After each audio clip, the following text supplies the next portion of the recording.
왕수다 15회를 시작하겠습니다. 네. 프랑스에 대한 질문부터 시작할까요? 저는 지금 네. 전 회에서 들었던 그 교수님의 그 말씀을 듣고 프랑스에 대한 이미지가 많이 바뀌었어요. 왜냐하면 프랑스 건국 이념이 자유평등 박애 아닙니까? 그리고 예전에 나는 파리의 택시 운전사라는 책을 쓰신 홍세화. 예, 그분도 프랑스의 어떤 박애 이념에 따른 그 난민이라든지 정치적 어떤 그 박해를 받았던 똘레랑스. 것을 수용하는. 그래서 저는 대단히 프랑스를 좌파적인 나라라고 생각하고 있었는데 지금 말씀을 듣고 보니 그 국가에서 느껴지는 그 처절한 애국심 어떻게 보면 대단히 우파적인 성향도 갖고 있다라는 얘기네요. 그 나라가 살아야 되는 그러니까 국가의 생존에 관한 얘기인데요. 인류 역사 출발한 다음에 이제 계속 두 가지 정치 시스템이 충돌을 합니다. 각자가 서로도 유용하다 그러면서 이제 귀족좀 과부정하고 민주정 두 가지 충돌을 하는데 프랑스 혁명을 통해 가지고 유럽 전체를 통틀어 가지고 민주정이 등장을 해버린 거예요. 그래서 전 유럽의 모든 과도정 국가들이 프랑스를 공격을 합니다. 이 공격에 맞서서 프랑스가 싸워요. 그러니까 이게 이게 옳다 그르다 이런 차원의 문제가 아니고 국가 간의 국제 분쟁이 있어가지고 이 싸움을 갖다 이 힘을 갖다 가지기 위해서는 전 국민이 일시 단결해서 싸워도 될까 말까 하다는 거 한 가지 생각만 두고 그런 측면에서 의미가 있는 거지 프랑스가 좌익의 왕국인 건 사실이고 예.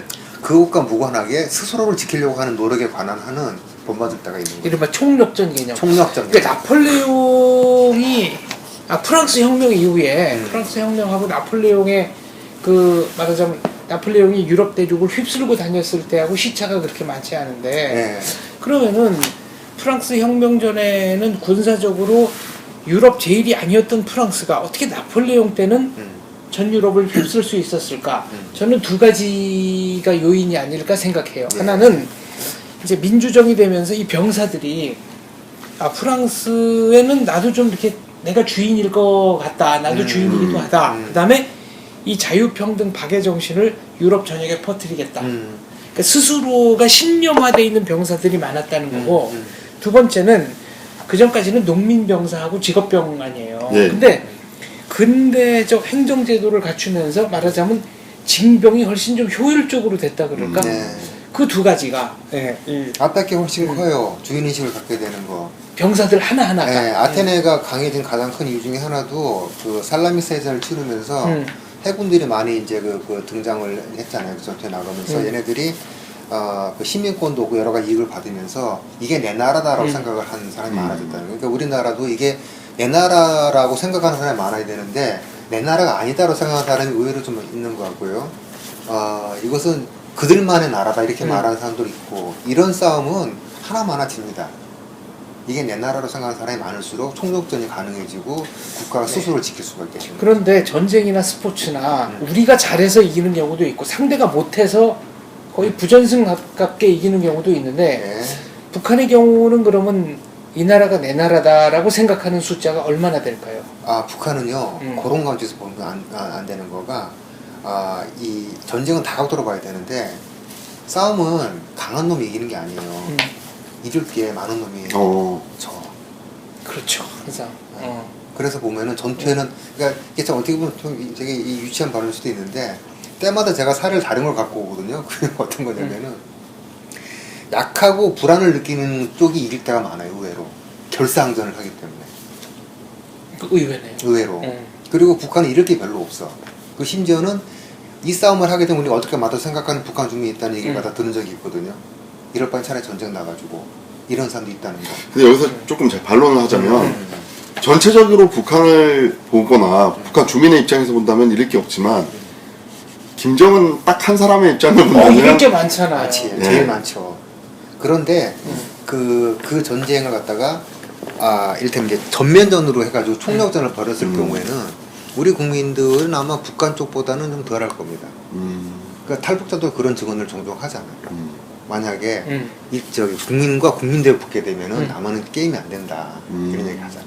하기야 이 바둑에서도 전세가 불리할 때 이른바 특공대를 파견해서 이제 이게 성공 확률이 10%도 안 되는데 어차피 지는 거니까 해보자. 요럴 때 이제 바둑 해설자들이 쓰는 표현이 맞아 주거나 굶어 주거나 마찬가지다.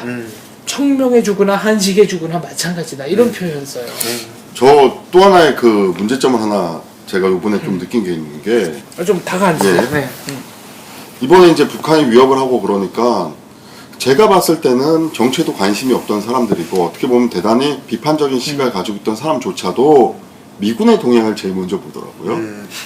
그러니까 이게 과연 바람직한 현상인가? 물론 뭐 저는 한미동맹을 중시하고 있지만 그래도 이 전쟁에 나섰을 때 제일 먼저 우리 정보를 보는 게 아니라 우리 정부의 비판적인 사람조차도 미국의 반응을 본다라는 것. 이건 좀 문제라고 생각해요. 심각하죠. 예. 그거는 이제 사람들이 슬슬 이제 그 본질을 갖다 이제 파악해가는 것 같아요. 한반도에서 전쟁이 벌어진다는 것이 어떤 의미인지에 대해서. 그리고 미국의 존재를 이제 인정할 부분 인정해야 되는, 우리가 지금 아무 힘도 없이 말로만 싸우고 있잖아요 지금. 예. 그리고 못할 말로 북이 만약에 핵을 쓴다 해가지고 남한의 핵이 조금이라도 터진다 그러면은 미국이 그걸 갖다 보복 공격을 해주느냐? 안 하죠. 그러면 미국 본토에다 핵을 쏠 텐데 얘네들이 남의 나라 그 핵 공격 당한 거 그거 보복해 주겠다고 자기네가 위험을 무릅쓰고 핵을 쏜다? 있을 수도 없는 일이에요. 그렇죠. 그러니까 이런 각도까지 다양한 얘기들이 이제 얘기가 나와야 되는데 요게 좀 정리가 돼서 사람들이 제발 이제는 그 미래에 대해서 제멋대로 억측을 늘어놓는 일이 좀 없어지도록. 예를 들면 뭐 메가더 장군이 6.25 때 중공을 핵폭격했으면 뭐 이런 일이 없었지 않겠느냐 예. 그런 말씀하시는데 예. 냉정히 말해보면 미국 입장에서 왜 그렇게 위험 부담을 안 하지, 물으시면서 당연히 해야 안 하지, 됩니까? 안 하죠. 네. 미국은 어느 선에서 멈추고 싶은 전쟁을 했던 거고, 솔직히 아까 우리가 지난 시간에 했던 얘기 중에서 전쟁이 어떤 상한선과 하한선을 갖다 정하고 하면 안 된다는 얘기를 했었는데 미국은 약간의 그 상한선과 하한선을 정했어요. 처음에 6.25가 터지고 나서 얘네들이 와서 했던 거는 어떤 거였냐면 억제라는 측면에서 그러니까 군대가 출동했음에도 불구하고 경찰이 출동하는 정도의 수준으로 전쟁을 대했던 거고, 디터런스. 그리고 나서 피박살이 나고 나서 그때부터 이게 전쟁을 해야 되는 거구나. 그러니까 자기네들이 나타나게 되면 다 도망갈 줄 알았어. 그래가지고 총기도 분해도 제대로 안 한 거 들고 가가지고 있다가 스미스 부대인가? 그 초장이 완전히 깨졌었죠. 아주 초기에 투입된 미군 부대는 2차 대전 끝난 지 얼마 안 됐음에도 불구하고 별로 실전 경험도 없는 부대예요. 네. 그러니까 그런 식으로 상한선 하한선 있으면 안 되는 거예요. 여기서 그 장 박사님이 실전 경험을 말씀하셔서 네. 제가 좀 얘기를 하고 싶은 게 있는 게 공군장교 출신. 예, 네, 공군 장교 출신. 미군이 세계 최강인 군대라고 하는 이유는 항상 부대 내에 실전 경험이 있는 장교들이 있습니다. 그게 얼마나 달라요? 그러니까 바로 이런 상황이죠. 그러니까는 이번 사태에서도 확전을 두려워한다는 것은 사실 제가 볼 때는 실전 경험이 없기 때문에 두려워하는 겁니다. 해본 사람은 이게 실제로 들어가면 어느 정도까지 되고 그 다음에 멈출 것이라는 거를 감으로 느낄 수 있다 그래요. 그래서 그 박정희 대통령 때 우리가 북진 통일을 하겠다고 얘기를 하면 미국이 벌벌 떨었던 이유는 6.25 한국전쟁을 통해서 살아남았던 그 장교들 그리고 월남전을 통해서 실전 경험을 익혔던 한국군이 정말 일당백이었다라는 거죠. 그러니까 미국 입장에서도 보면 정말 무서운 거예요. 근데 이제 계속 우리 군이 뭐 세월이 지나고 나니까 이제는 실전 경험이 있는, 특히 전투 경험이 있는 장교들이 한 명도 없습니다. 그래서 이제 미국, 제가 예전에 뭐 연합사라든지 이런 미군 장교들하고 얘기를 하면 미국의 왜 세계 분쟁에 곳곳에 참여를 하느냐면 이 군대를 강하게 유지하기 위해서 그런 측면이 있다 그러더라고요. 그런 것도 있죠. 네, 그래서 한국군도 무슨 파병 요청을 하면 뭐 간호부대라든지 지원부대, 공병부대 이렇게만 보낼 게 아니라 전투병력을 가는 것도 결코 우리 미국 쪽의 이득만 위해서 얘기하는 것은 아니다. 한국 군대도 정해야 하는 부분에 있어 분명히 도움이 된다라는 그런 얘기를 들은 적이 있습니다. 아까 아테네 얘기했는데 예. 그 찬란한 문명을 지닌 아테네가 결국 스파르타한테 졌어요. 예. 스파르타는 문명이라는 게 없는 나라죠. 예를 들면 모든 사치품은 금한다 그래가지고 반지도 철로 만든 장식 없는 요것만 허용하고 그럴 거면 반지 자체를 허용하지 말지. 그 철로 만든 반지는 또 왜 허용을 했습니까? 아무튼 그리고 그 스파르타에 대해서는 이제 제가 이 사람들 이렇게까지 했나 싶은 게 뭐냐면 결혼을 하더라도 집에서 남녀가 같이 사는 게 아니고 평소에는 병영에 살다가 휴가를 받아서 집에 가서 부인하고 뭐 잠깐 지내다가 다시 돌아오고 밤에만. 그쵸? 밤에만. 밤에만 집에 갔다 오는 네, 거예요? 오는 거예요. 그 사는 것도 아니야. 그럼 저기서 질문이요 또. 예. 영화 300에 예. 그런 문화가 정말 스파르타였습니까? 그거는 좀 약하게 나왔는데 훨씬 첫 더 번째- 그러니까 애를 막 애를 늑대 앞에 보내가지고. 진짜예요. 그거는 진짜 기록에 나오죠. 자 설명하다가 그 영화를 하자면 일단 그 영화를 보시면서 하나 아셔야 될 게 스파르탄 왕이 항상 둘이에요. 그 레오네스가 혼자 한 것처럼 돼 있는데 왕이 둘입니다. 둘이서 이렇게 협의를 해가지고 결정을 하고 두 번째로는 스파르타 위쪽에 있는 그 스파르타의 10배쯤 되는 인구를 가진 이걸 노예로 가지고 있었는데 스파르타의 모든 정책, 행정, 군제 등은 이들이 반란을 일으킬 것을 대비해서 만들어져 있어요. 그래가지고 굉장히 비정상적인 국가가 되어 있는 거지. 한 명 한 명이 말하자면은 반란 사령관 노예 관리인이 관리인이 되지 되지 않으면 않으면은 왜냐하면 생존이 안 되는 그렇게 하면서 이쪽에다 너무나 많은 원한을 갖다 샀기 때문에 이 사람들은 산채로 스파르타를 씹어먹고 싶어 했어요. 그래서 가장 두려운 게 항상 언제나 첫 번째 떠오르는 그 전제가 뭐냐면은 이 경우에 만약 그리스가 쳐들어왔다 하게 되면은 이때 이 노예들은 어떻게 움직일 것이냐 이것만 생각을 해요. 그렇기 때문에 이 사람 항상 생존을 갖다 위한 것이 항상 기본이 돼 있어. 항상 불안해. 그리고 폭동이 자주 나. 실제로. 그러니까 그런 식으로 살지 않으면 살 수가 없는 나라예요. 그 나라는. 기본적으로. 참 재밌는 것은요. 지정학적으로 그리스, 아테네하고 스파르타 가깝지 않습니까? 뭐 요즘 기준으로 본다면. 요즘 기준으로 본다면. 근데 그게 양극단의 어떤 그런 문화가 존재한다는 그렇죠. 게 재미가 있어요. 네. 그래서 제가 왜 그런 얘기를 드리냐면 예전에 어떤 책을 읽었는데 미군이 정신적으로 강한 그 전통은 아테네와 스파르타 정신을 다 이어받았기 때문이래요. 훈련은 엄청나게 스파르타식으로 빡세게 하면서 군가를 부르는데 군가 내용이 이렇습니다. 뭐 촉된 말인데 뭐 이제 뛰면서 옆집에 있는 아가씨가 이쁘냐 그러면 뭐 안 이쁘다. 그럼 그 옆집에 있는 아이 이쁘냐 안 이쁘다. 세 번째 뭐 더 이쁘냐 뭐 이렇게 하면은 이쁘다. 그럼 어떻게 할 거냐 그러면 XXX. 그게 미군 군가가 나오고 영화를 보면 이제 전멸할 지경이에요. 그럼 부하가 상관한테 우리 어떻게 해야 됩니까? 그러니까는 내일이면 라스베가스에서 도박을 할 것이야. 쫙 웃으면서 일단 앞으로 나가자고. 뭐 이런 얘기. 이게 스파르타와 아테네의 그거를 절묘하게 조화를 시킨 뭐 그거라 그러더라고요. 예. 아니 스파르타와 아테네 거리 가까운데 문화가 극단적이다. 뭐 뭔 얘기 들어요? 대한민국이랑 북한 딱. 그런데요, 네, 또? 더 극단적이구만. 그 왜 망했어요 아테네는? 아테네는 이를테면 이겁니다. 우리가 계속 생각하는 문제가 제국은 왜 제국이 되는가 하는 문제인데 자연스럽게 제국은 제국이 될 수밖에 없어요. 위협 때문에, 체면 때문에, 이익 때문에. 그럼 우리가 이런 얘기를 하잖아요. 도대체 왜 미국은 이라크를 침공하는가? 이익 때문에, 체면 때문에. 그러니까 자연스럽게 어떤 한국가 강해진다는 것은 스스로 팽창을 계속 할 수밖에 없는 상황이 되는 거고, 그럼 이 팽창을 어떤 선에서 스스로 자제해야 되는 이런 문제들 얘기를 하게 되는 문제인데, 그리스는 아테네는 제국이 될 수밖에 없는 상황이 된 거예요. 처음에 그 페르시아가 쳐들어왔을 때 그리스의 대표 사령관은 스파르타였어요. 근데 의외로 아테네가 잘 싸우고 해군이 잘 싸우는 바람에 갑자기 급부상을 했죠. 전쟁이 살라미스 전쟁이 끝난 다음에 페르시아에 맞서가지고 나머지 후속 좀 해줬어야 되는데 이걸 스파르타 하나도 안 했어요. 안 하니까 아테네가 그 일을 했거든요. 그러니까 주변에 포리스들이 모여와가지고 당신들이 우리들의 명령을 도와주십시오 해가지고 자연스럽게 아테네가 제국에게로 들어섭니다. 이제 관리가 안 된 부분인데 아테네는 좀 두려워했어요. 약간 그런 싸움을 갖고. 그러니까 스파르타에 대한 공포심이 있어요. 아테네한테도. 그래가지고 스파르타가 쳐들어오게 되면 우리는 당한다. 이런 게 있어가지고 전쟁을 안 하자는 쪽을 갖다 계속 선택했는데 이걸 설득해가지고 전쟁을 하자라는 쪽으로 말한 사람이 페리클레스라는 페리클레스. 그리고 그 사람은 전쟁 비용을 계산을 했기 때문에 우리는 돈이 많으니까 장기전 가면 이긴다. 이런 계획을 가지고 대신에 두려워하지 말고 싸우자. 나를 믿고.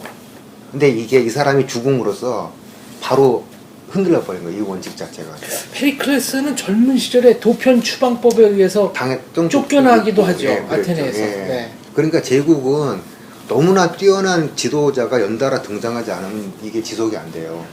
그런데 반드시 3대째에 대해서는 이상한 또라이가 나와요. 아, 확률상. 확률상. 네, 그래가지고 제국은 망할 수밖에 없는 이유는 솔직히 말하면은 3대째 가는 지도자가 없기 때문에 그러니까 국민들이 잘 뽑아야 되는 건데 그러기 쉽지 않아. 불가능하죠. 네. 예. 그 로마도 5회인데 끝난 다음에 그 누구냐 그 영화에 나오는 코모도스 네, 걔가 코모도스. 등장해가지고 순식간에 말아먹잖아요. 그러니까 제국은 한순간에 말아먹게 되는 거가 이제까지 역사가 똑같은 거니까 우리가 이제 미국을 갖다 볼 때 미국은 그런 식의 제국 유지되는 국가는 아니에요. 지금 대통령 뽑긴 뽑는데 네. 그럼 미국이란 제국은 어떻게 유지될 것이냐. 미국은 당연히 이익 때문에 움직이는 거예요. 전 세계 바다를 지배하고 있으니까. 그다음에 중국이라는 새로운 제국에 대해서 항상 그래서 이제 그 대비가 가능한 게 그러면 미국과 중국은 어떤 식의 싸움을 벌여 나가고 제국으로서 미국이 해야 되는 행동은 어떤 거냐 이런 건데 우리가 미국을 비난하잖아 가끔씩 보면 분명히 이 미국한테 이기심이 있어요. 그러니까 자체 내부에서 민주주의를 하고 바깥으로는 제국주의를 할 수밖에 없는 게 제국의 운명이야. 이걸 인정을 안 하게 되면은 더 많은 분쟁이 전 세계에서 벌어져요. 그렇죠. 요 부분을 이해를 갖다 안 하게 되면은 네. 근데 항상 문제가 되는 게 만약 이게 없다면 어떻게 될 것인가. 요거에 대한 거를 증명하기가 어려워요. 그 예를 들면 이제 그 베나TV 같은 경우도 저는 개인적으로 베나TV가 거짓 정보에 의한 선전선동을 막는 아주 작은 방파제 역할을 하고 있다라고 생각하는데 문제는 그럼 베나TV가 없을 때 어떤 일이 벌어질 것이냐 이거 증명하기가 불가능하죠. 끝났죠. 그러니까 미국이란 나라가 없을 경우에 없을 네. 경우에. 그러니까 이제 베나TV 후원금 모으는데도 지장이 좀 있어요. 네. 그 영웅이라는 영화 있잖아요. 중국 영화. 예. 진시황 암살 사건. 예, 예. 이영걸이 그 30호가 20호까지 다가가잖아요. 네. 네. 이영걸의 생각은 단순했어요.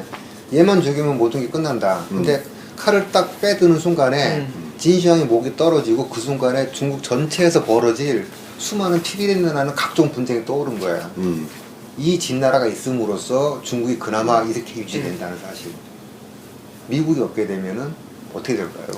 전 세계가 만인대 만인의 투쟁으로 네, 그렇게 변합니다. 돌변할 가능성이 높죠. 네, 이 제국을 갖다가 우리가 객관적으로 이해하는 거를 못하게 되면은 영원히 미국을 갖다 미국은 나쁜 나라네, 뭐 미국을 뭐라네 이런 얘기를 갖다 하게 되는 지적 후진국이 되는 거예요. 근데 더군다나 약소국의 입장에서는 그런 제국과 반대의 입장을 취했을 경우에 입는 피해가 어마어마하지 않을까요? 그러니까는 지금 뭐 현실적인 측면에서 제국인 미국의 반대편을 쓰는 것보다는 그와 같은 편을 서는 것이 뭐 약소국 입장에서 훨씬 이득이 거기서 예. 이제 두 가지를 좀 지적하고 싶은데요. 하나는 정규재 선생님이 하시는 말씀. 예를 들어 그 미국과 중국 중에 하나를 선택해야 된다면 어디를 할 것인가. 많은 분들이 이런 질문을 한다. 예. 그럼 역으로 물어본다. 너 미국 가서 살고 싶니? 중국 가서 살고 싶니? 지난번에도 교수님 네. 말씀하셨죠. 그럼 이제 예. 많은 사람들이 살고 싶어 하는 나라가 사실은 선택의 첫 번째, 그러니까 첫 번째 선택이 돼야 된다라는 거고요. 두 번째는 까먹었네요. 저는 미국하고 중국을 얘기를 하다 보면요. 네. 그 예전에 한번 말한 적이 있는 것 같기도 한데 은하의 영웅 전설이라는 일본 만화가 있어요. 그 만화를 보면 제가 참 그때 느꼈던 게 뭐냐면 청렴한 독재와 부패한 민주주의 중에 너는 무엇을 선택할 것이냐. 물론 결론은 그 청렴한 독재가 표면적으로 이기지만 후계 구도는 이제 민주주의로 가는 그런 결론을 취하고 있지만 저는 그 만화를 그 소설로 읽었어요. 소설로 읽었는데 만화로는 나중에 또 왜 봤는데 만화를 소설로 읽어? 원래 원작이 소설입니다. 아, 네. 원작이 소설인데 만화가 더 유명해졌어요. 거기에 이제 그거를 이제 읽고 나서 뭐 제 머릿속에 이제 박정희 대통령도 스쳐 지나가고요. 근데 이제 또 보면은 또 그 부패한 민주주의라는 것도 보면 오늘날의 대한민국 정치의 난맥상 그럼에도 불구하고 제 가슴 속에 민주주의가 결국은 옳은 것이다라는 뭐 그런 것들 그러면서도 박정희 대통령의 어떤 그 치적을 부정할 수 없는 근데 예. 현대사를 보면은 집권의 정당성은 좀 떨어지더라도 경제 개발을 한 경우 집권은 정당하게 했는데 경제를 엉망으로 만든 경우, 그러니까 민생을 피폐하게 만든 경우 전 세계적으로 보면은 학자들이나 그 나라 국민들이 손을 들어주는 거는 전자입니다. 물론 집권도 정당하게 하고 경제 개발도 한 경우가 최선이겠지만 지금 제가 말한 두 가지를 비교하면 그렇다는 거고요. 그 다음에 이제 한미 관계나 한국 중국 관계 요거를 얘기하다 보면은 우리 국민들이 뭐 저를 포함해서 좀 착각하는 것 중에 하나가 있어요. 국력이 비대칭적이면 협상력도 당연히 비대칭적입니다. 근데 같은 주권 국가라 그래서 마치 1대1로 협상할 수 있을 것처럼 생각하는 거는 이건 참 안타깝지만 국제 정치의 현실과는 동떨어진 얘기라는 거죠. 그 저는 여기서 또 한 발짝 더 치고 나가자면 일본 문제를 또 걸어나오고 싶어요. 그러니까 사실 한미일 삼각동맹으로 사실은 우리가 이만큼 경제 발전을 했는데 지금 일본과의 관계를 어떻게 설정할지가 정말 애매합니다. 그러니까 아무래도 박근혜 정부는 친중적인 행동을 많이 보이고 있고요. 결국 그렇게 된다면 일본하고 또 대립을 세우기 때문에 일본과의 대립은 한미일 삼각동맹을 사실 와해시키는 요소가 되거든요. 그래서 중국이 또 그걸 많이 이용하는 것 같아요. 나는 진짜 요새 생각하는 거가요. 초등학교 때부터 중학교 때까지 다른 거 아무것도 가르치지 말고 예술하고 역사만 가르치면 좋겠어. 근데 역사관이 어떤 역사를 가르치느냐가 또 아니 아무 역사나 봐도 아무리 바보 돌대가리도 계속 반복해서 보다 보면은 선생님이 아무리 다른 식으로 끌고 가려고 해도 머릿속에 떠오르는 게 있어요. 이렇게 생각하면 돼요. 일본의 입지는 뭐냐면은 우리는 당신과 같은 해상국가입니다. 해군국가입니다. 우리가 당신한테 해군력을 보태게 되면 당신은 엄청나게 강해지겠지만은 우리 해군력이 만약에 중국으로 가게 된다면은 당신은 굉장히 부담스러운 싸움을 할 수밖에 없을 겁니다. 우리는 또 그 밑에 깔려가지고 자 저는 해군력 두 번째로 강한 나라 옆에 있는 나라인데 이게 이 현명한 나라하고 멍청한 나라가 있어요. 근데 네. 우리는 지금 현명한 나라로 가지 못했던 느낌 종종 들 때가 있는 것은 그렇다고 멍청한 건 아니지만 멍청한 건 아닌데 자꾸 방향을 갖다가 그러니까 똑똑한 사람들이 멍청한 방향으로 가는 이상한 나라가 되고 있는데 전체 큰 틀에서 역사를 갖다 보질 못해요. 자꾸만 공부가 좀 너무 안 되고 있다는 느낌이 드는 거예요. 그러니까 이 한일 관계라는 것도 어떤 면에서는 좀 국제 정치의 맥락에서 바라보면 좀 다른 게 보일 텐데 그럼요. 이거는 아마 일본에 대한 컴플렉스가 없는 세대가 자라나면서 한일 관계는 자연스럽게 진화하지 않을까. 그럴 거라 생각합니다. 저는 개인적으로 이렇게 저는 뭐 또 시청자들이 오해를 할까 한마디 덧붙이자면 당연히 일제에 대해서는 뭐 나쁜 거죠. 그리고 뭐 위안부 할머니에 대한 것도 분노를 금치 못하고 있는데 역사를 바라볼 때 그 무엇이 옳은가를 자꾸 따진다라는 것은 현실에 별로 도움이 안 된다는 생각을 가지고 있어요. 그러니까 결국엔 망한 다음에 외침은 진짜 광야에 홀로 외칠 것 뿐인데 일단 이기고 나서 그 다음에 수정을 하든지 해야지. 그러니까 일본을 바라볼 때도 국제 정세에서 무엇이 옳은가를 가지고 자꾸 얘기를 하는 것보다는 우리에게 어떤 게 이득인가를 가지고 가야 되는데 성리학의 잔재인가요? 조선시대 망령이 또 떠오르는데 그럴까요? 자꾸 국민들은 국제관계에 힘을 딱 빼버리고 무엇이 옳은가를 자꾸 집착하는 것 같습니다. 그러니까 이제 얼마 전에 뭐 저 해방 70주년 건국 67주년 행사가 있었습니다만은 박근혜 대통령이 좀 더 투철한 역사 의식을 지닌 담화문을 발표했으면 참 좋았겠다. 이제 저는 그렇게 생각을 합니다. 근데 여기서 많은 분들이 대한민국이 우리의 힘으로 해방을 이뤘다 이렇게 말하는데 이거는 사실 넌센스입니다. 그런 말을 누가 해요? 아직도? 그런 말을 하는 사람이 있어요. 일본이 패망하는데 대한민국은 상징적 의미에서라면 몰라도 실질적 의미에서는 기여한 게 없잖아요. 아니 그 장 박사님 말씀하시는 그건 저도 많이 들었어요. 그러니까는 예를 들어 3.1 만세운동 이것도 이제 의미가 중요한 사건인데 그 중요한 것을 이제 우리 힘으로 해방했다라는 것에 하나의 근거로 쓴다든지, 예, 뭐 그때 온갖 만세 운동이 있었고, 뭐 안중근 열사의 활동, 뭐 이봉창 의사의 뭐 활동 이런 것들이 다 우리 힘으로 해방을 이뤘던 네. 것 같은 맥락으로 설명하는 부분도 분명히 그거는 이제 있습니다. 민족사적으로 매우 소중하지만 그렇죠. 그러나 냉정하게 따져보면 조선은 승전국이 아닙니다. 더구나 패전국의 식민지죠. 네, 이 패전국의 식민지는 전 세계에서 조선밖에 없었어요. 민족 네. 자결주의라는 게 요즘 그 양반이 했던 얘기는 승전국의 식민지에 관한 그 발표였는데 우리는 하필이면 그 예외 조항이네. 그렇네요. 그러니까 2차 대전이 끝나고 패전국의 식민지라는 거는 전 세계에서 오직 조선한테만 해당되는 거였습니다. 이 얘기하면 또 굉장히 길어지니까 네. 요 얘기는 언제 날 잡아서 다시 하기로 하죠. 날잡아서 또 네. 아무튼 되게 재밌는 거예요. 그러니까 뭔가 이 일관성이 처리를 해야 되는데 대한민국은 나는 특이해. 패전구의식 이거 어떻게 해? 그럼 요까지만 내가 짚고 네. 할게요. 그러니까 남북 분단이라는 것이 결국에는 그 국제사적 그 국제 관계에서 본다면 그 당시에 네.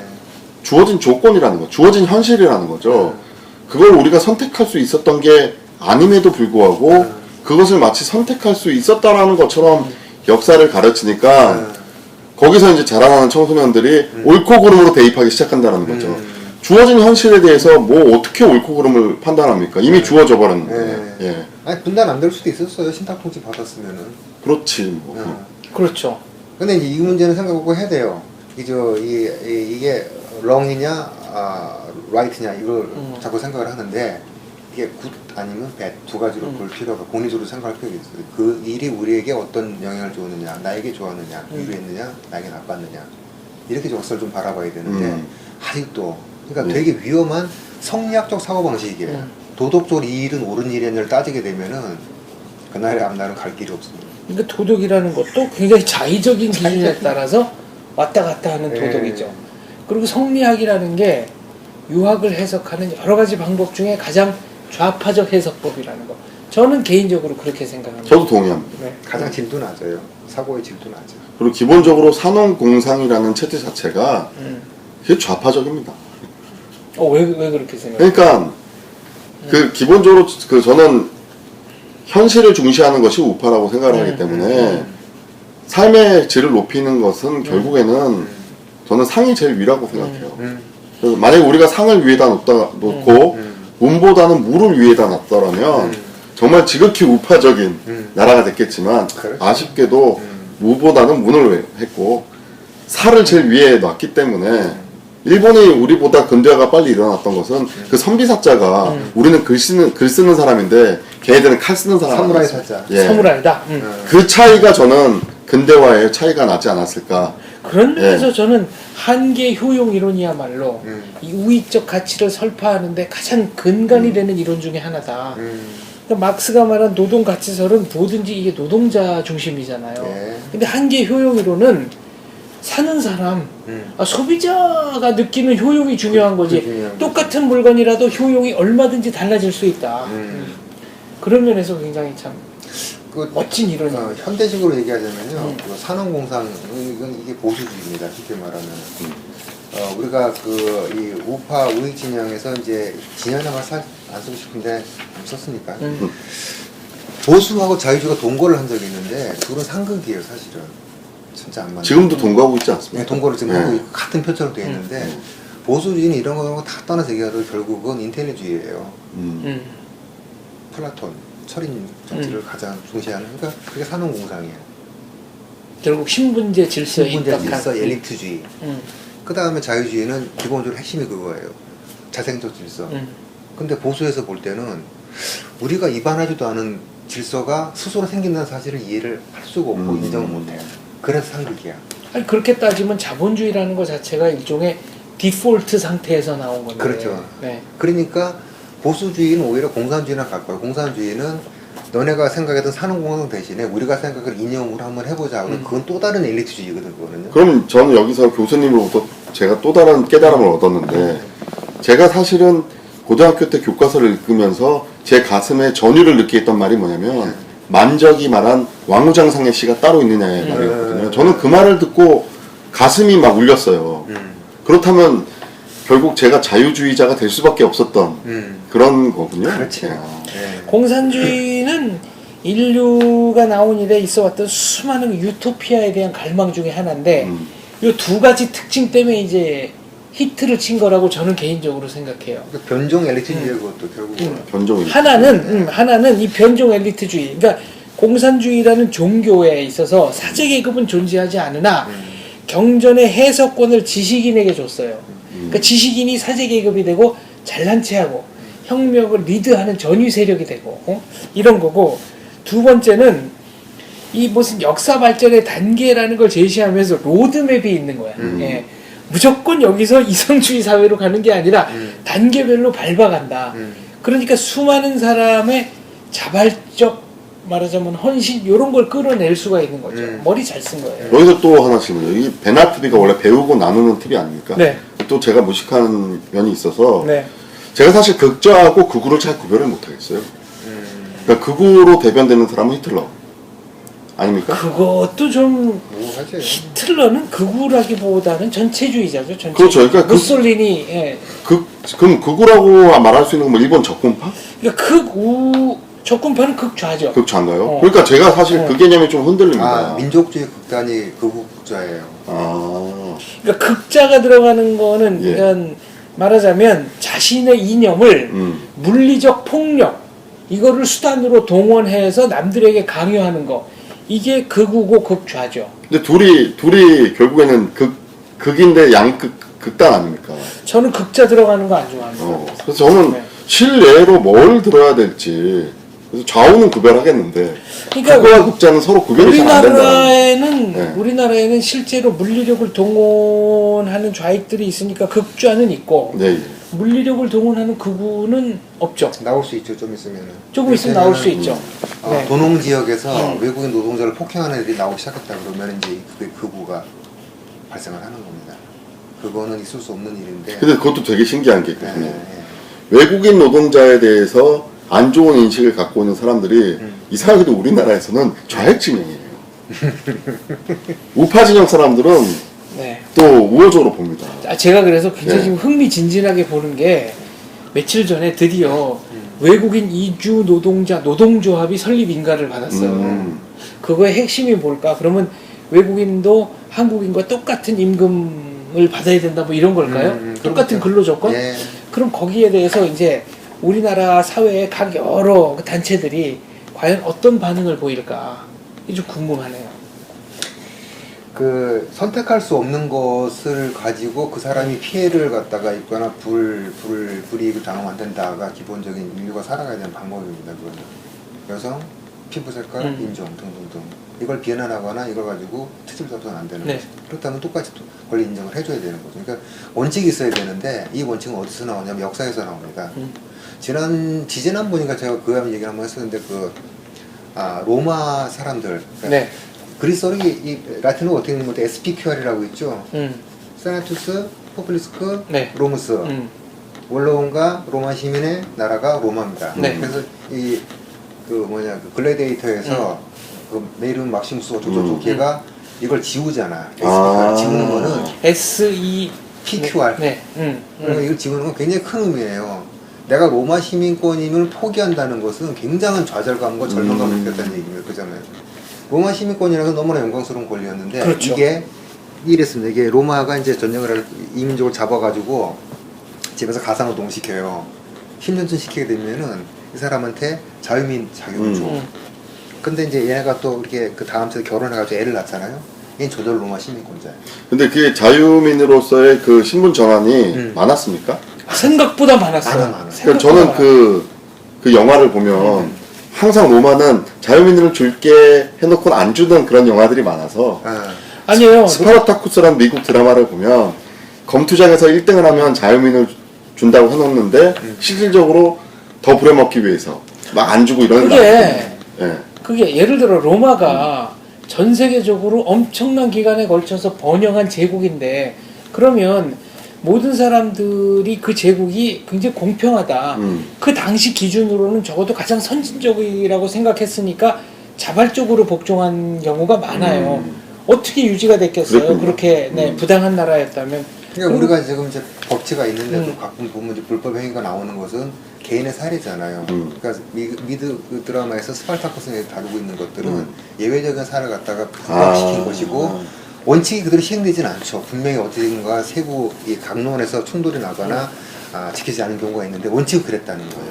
로마는 아버지가 노예였던 사람이 집정관이 되거나 아버지가 말하자면 로마 적국의 수뇌부 뭐였는데 그 아들이 집정관이 됐다거나 이런 경우가 굉장히 많아요. 그러니까 오바마 대통령 최초의 유색인종 대통령인데 로마에는 그런 일이 너무나 흔했다는 거. 그럼 그거 이상으로 로마 제국이 개방적인 제국이었다라는 걸 나타내는 증거가 있을까요? 두 번째로 다음에 개방적인 제국이었다는 하고 두 번째는 뭐냐면은 그 기간 동안이 이민족을 받아들였을 때 로마나이즈 되는 기간 필요한 기간.